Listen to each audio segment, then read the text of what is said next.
لاہور میں 350 ملی میٹر کی موسلادھار بارش 44 سالہ ریکارڈ ٹوٹ گیا۔ شادمان ٹاؤن اور شالامار باغ سمیت کئی علاقوں میں پانی گھروں میں داخل، لوگ چھتوں پر پناہ لینے پر مجبور ہو گئے۔ چیف سیکرٹری کے مختلف علاقوں کے دورے، صورتحال کا جائزہ، نکاسی آب کا عمل تیز کرنے کی ہدایت۔ اسلام آباد اور راولپنڈی میں بادل برس پڑے، مری میں موسلادھار بارش، لینڈ سلائڈنگ کے خدشات۔ پنجاب کے بیشتر شہر جل تھل ایک ہو گئے۔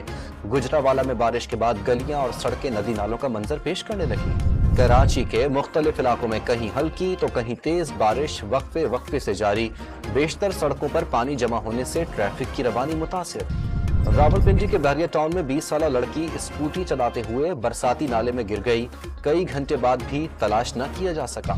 تہران کے فلسطین اسکوائر پر حماس کے شہید سربراہ اسماعیل ہنیہ کی نماز جنازہ ادا، ایران کے سپریم لیڈر آیت اللہ خامنئی نے امامت کرائی، خواتین سمیت ہزاروں افراد شریک ہوئے۔ اسماعیل ہنیہ کی شہادت کا بدلہ لینے کے لیے ایران کے سپریم لیڈر آیت اللہ خامنئی نے اسرائیل پر براہ راست حملے کا حکم دے دیا، امریکی اخبار کا دعویٰ۔